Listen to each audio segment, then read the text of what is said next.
estamos dando inicio a la conferencia de apertura al 8º foro de condiciones laborales y 5º foro sobre ética en los procesos de intervención del trabajo social.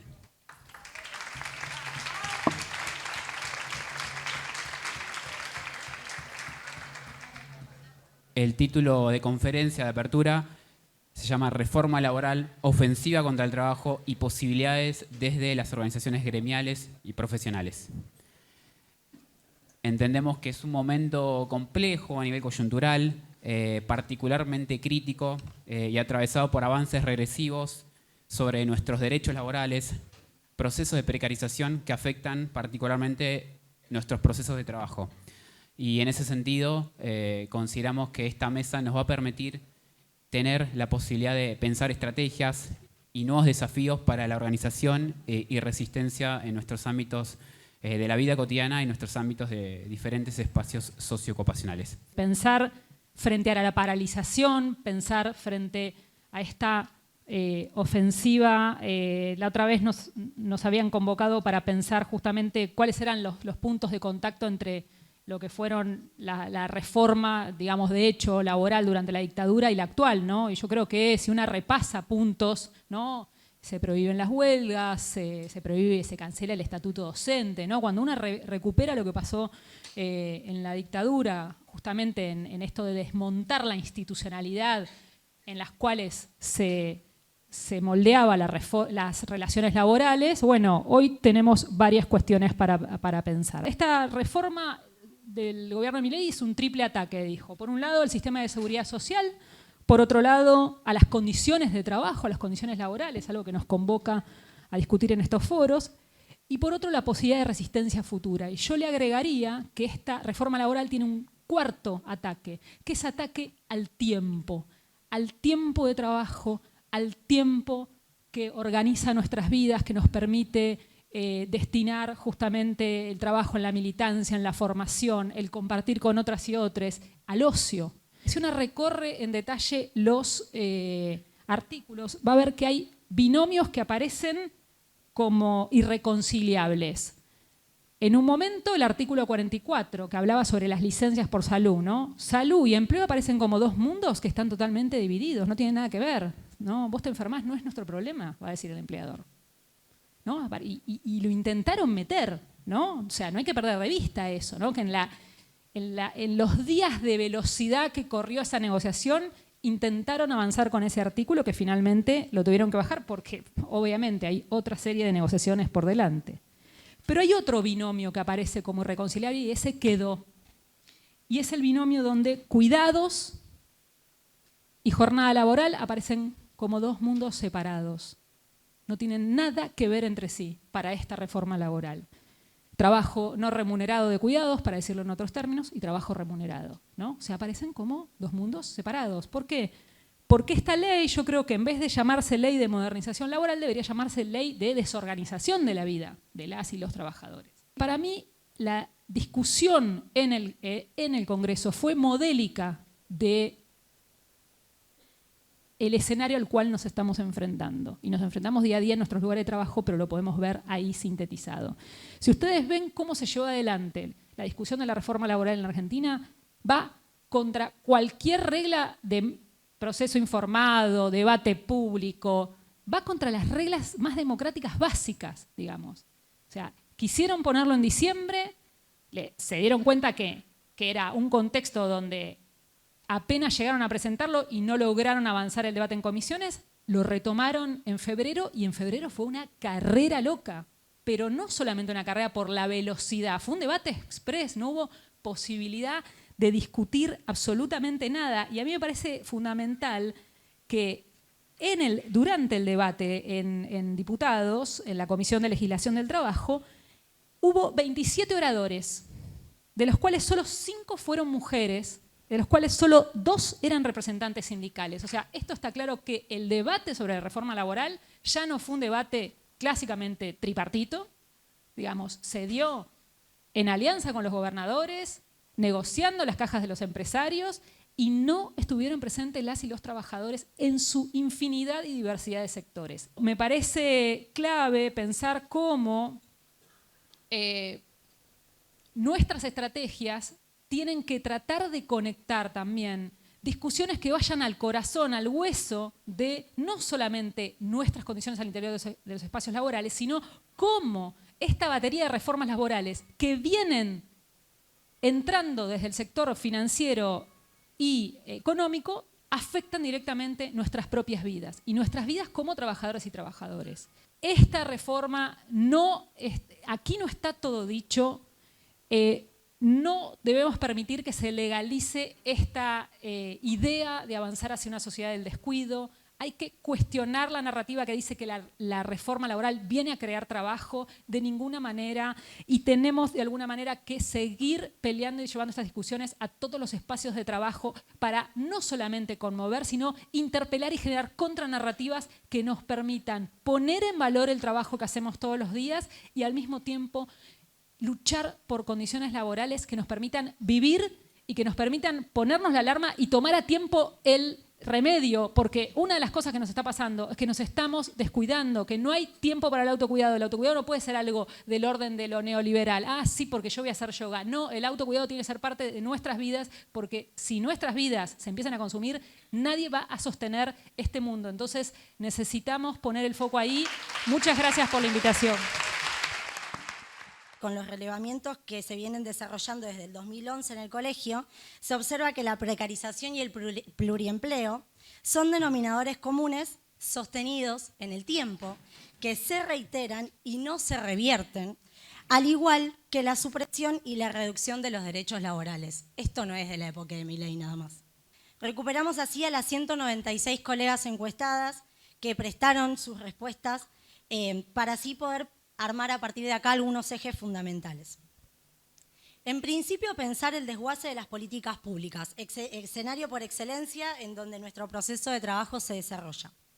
El espacio con mayor cantidad de despedidos corresponde al hoy denominado Ministerio de Capital Humano, en sus diversas áreas.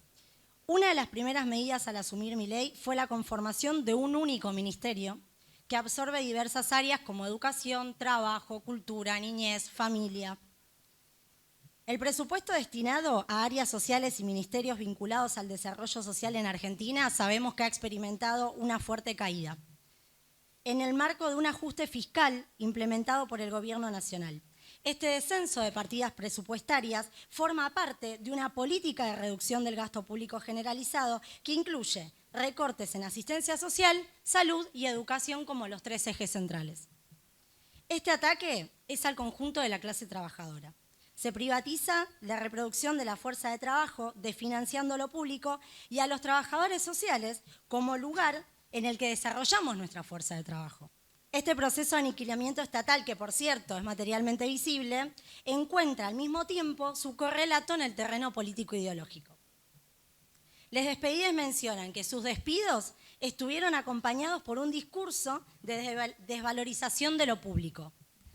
Creo que resuena también. Acusando al trabajo estatal de ineficiente, clientelar o burócrata, incluso diciendo desde el poder de turno que ellos serían los combatientes de los gerentes de la pobreza.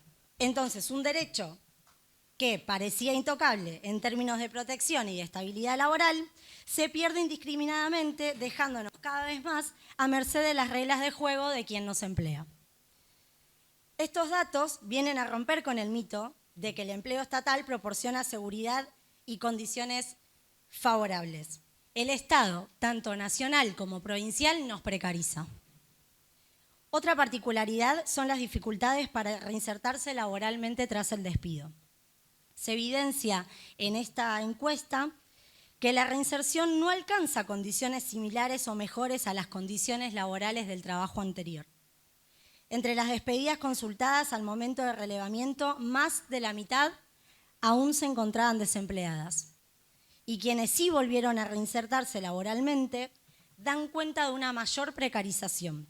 Esta heterogeneidad de situaciones combinan, en el caso de estar empleada, frustración y cansancio. En el caso de no tener trabajo, incertidumbre y desesperación. La judicialización de la situación aparece como una salida posible. En cambio, la organización y la lucha quedan burocratizadas y ajustadas a una herramienta que se centra en la oficina, y no proviene de la movilización colectiva ni en las calles. Estamos frente a un estado de desmovilización y ausencia de alternativa en la que debemos construir organización en unidad y horizontes concretos de lucha. Lo que se va a poner también en discusión y en tensión es que no se trata de una discusión sobre la cuestión de género per se, de quienes realizamos o ejercemos las tareas de la reproducción social, sino de poder pensar que esas relaciones de género, que son desiguales, configuran una relación de género desigual particular en este orden en el que vivimos, llamado por las autoras de estas corrientes el orden de género burgués, que si bien es previo al capitalismo, la desigualdad de género, en el capitalismo adquiere una particularidad, que es que el capitalismo puede expandirse y puede expandir y multiplicar y ampliar el capital, fagocitando esas relaciones desiguales de género, fagocitando ese trabajo no remunerado que realizamos mayoritariamente mujeres y disidencias para la reproducción de la fuerza de trabajo. Entonces es relevante para el trabajo social poder recuperar estas discusiones, no solo para poder pensar mejor las intervenciones que vamos a desarrollar y poder caracterizar con mayor profundidad las personas con las que intervenimos, sino para poder discutir las intervenciones en sí mismas.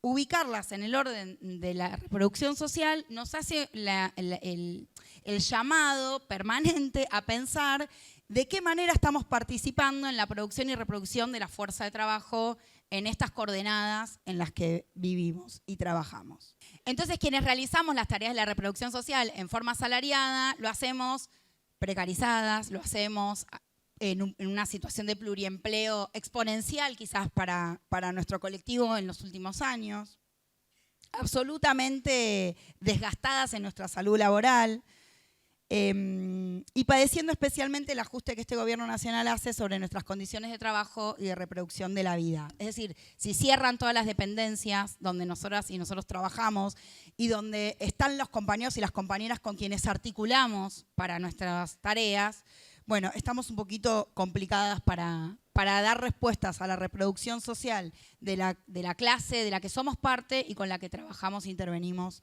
todos los días. Y poder advertir en ese sentido que nuestros espacios socioocupacionales son significativos en términos de pensar que salud, educación, asistencia, se van articulando en esenciales cuando el capital se aviva de que son lugares estratégicos para ir amenazando al trabajo. Y entonces, ¿eso qué representa? Representa peores condiciones para la organización gremial, sin duda, porque hay sanciones, porque hay persecución, porque hay hostigamiento, porque hay violencia directa y concreta hacia quienes nos organizamos sindicalmente, pero también es una invitación a volver a pensar los límites que impone lo institucional. Entonces, en ese sentido, volvemos a recuperar esta condición revolucionaria para pensar cuál es el aporte que pueden hacer los gremios, que podemos hacer quienes habitamos los gremios en este contexto en particular. Y la verdad es que es un desafío hablar de procesos revolucionarios en este contexto, porque hay una fuerte avanzada de la derecha a nivel global, con un escenario local que se hace eco de eso y nos aturde permanentemente, pero a pesar de eso, estamos acá. Nos encontramos acá y vamos gestando condiciones de posibilidad para que por lo menos esas ideas sigan siendo un horizonte que podamos perseguir y sean también discutidas colectivamente. Porque si no, pareciera que un día alguien habló de la revolución y nunca más, lo hablamos nunca más, porque era re difícil al final hacerlo. Y entonces dejamos de charlar de eso y dejamos de pensar, bueno, ¿cómo lo construimos? ¿Qué podemos aportar en nuestros lugares de trabajo? ¿Cómo hacemos para esto que decíamos al principio? Para poder convertir una experiencia pequeña, local, en esa experiencia radical que nos sirva de horizonte, de foco y de norte. Nuestra autonomía profesional se enmarca en la relación de un trabajo que es improductivo para el capital, en los términos en los que hablábamos antes, y es justamente esa posibilidad de pensarnos por fuera de las lógicas productivistas la llave para resistirnos al sometimiento de la vida al capital. Quienes estamos acá tenemos la posibilidad de imponer mejoras para las condiciones materiales de vida de las personas con las que trabajamos por sobre las presiones del capital. Presiones que van a estar encarnadas por jefaturas, por funcionarios o por tecnologías que vienen a disciplinarnos y a decirnos que sí y que no en nuestras intervenciones profesionales. Entonces, la huelga de la reproducción social nos convoca no solo porque mayoritariamente seamos mujeres y disidencias quienes ejercemos el trabajo social, sino porque, como dice Fraser, la huelga de la reproducción social constituye un espacio de creatividad donde se puede y se debe demandar lo imposible. Porque la lucha es una oportunidad y es una escuela. Entonces, lo que al inicio de estas palabras parecía un título, ahora podemos pensarlo como una afirmación. Ambiciosa, pero una afirmación. Los espacios colectivos, como estas jornadas, son instancias que permiten recuperar el trabajo para la vida y no para el capital.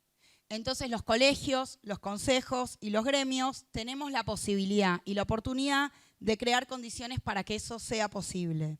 La invitación que nos hace la historia de la lucha de clases de la que somos parte y a la que pertenecemos es a estar a la altura de ese desafío.